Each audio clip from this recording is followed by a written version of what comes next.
Alam niyo ba guys na ang pinakamahirap na project na ginawa ni Janine Gutierrez ay yung na-rape siya at inihulog sa bangin. Aminado nga ang aktres na si Janine Gutierrez na ang Legally Blind ang pinakamahirap na project na binigay sa kanya ng GMA7 noon. Aniya nga ng aktres, mahirap talaga, sobrang hirap, hirap talaga ako, nakakadrain, malala talaga. Nakakadrain daw talaga ang eksena kasi nga may rape scene talaga na ginampanan si Janine Gutierrez sa Legally Blind. Araw-araw daw talaga noon bago kuna ng eksena ay talagang iniisip niya araw-araw kung kukuna na ba ito, kasi nga kinakabahan daw talaga siya. Gustong-gusto daw talaga niyang magampanan ng maganda dahil marami daw talaga ang naka-experience nun sa totoong buhay.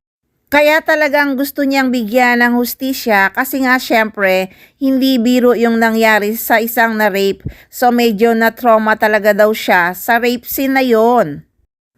Ang haba daw talaga ng eksenang yon kasi na-rape siya, tapos lumusot pa siya sa salamin, tapos nahulog pa siya sa bangin. So halos isang araw. Physically, emotionally, ang acting wise, ang papel niya bilang si Grace Evangelista ang pinakamahirap na role ni Janine sa buong showbiz career. Aniya pa nga ni Janine, sa sobrang pagod ko, nakatulog na ako sa bangin. Actually, ang tumatawang revelasyon pa ni Janine, natutulog ako sa bangin. Habang kinukuna ng eksenang inihulog siya sa bangin na walang malay ay totohanang nakatulog siya. Aniya pa nga ng aktres, kasi ano po yun, parang yung call time namin 1 AM, so syempre halos hindi ka na nakatulog the night before dahil gigising ka ng 12 midnight para magpunta sa taping. Tapos yung kinuna namin yung gumulong ako sa bangin, tapos basta yung huli po, syempre may mga na-discover po sa akin na mga tao ay. Tapos yung kinuna namin yung gumulong ako sa bangin, tapos, basta yung huli po, syempre may mga nakadiskubre na sa akin na mga tao.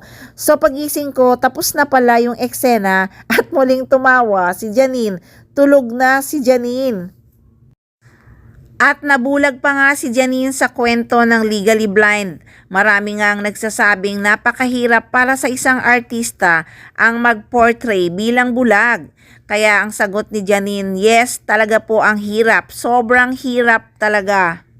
So yan nga guys, talaga ang nakakatawa. Ang nakatulog si Janine nung nainihulog siya sa bangin.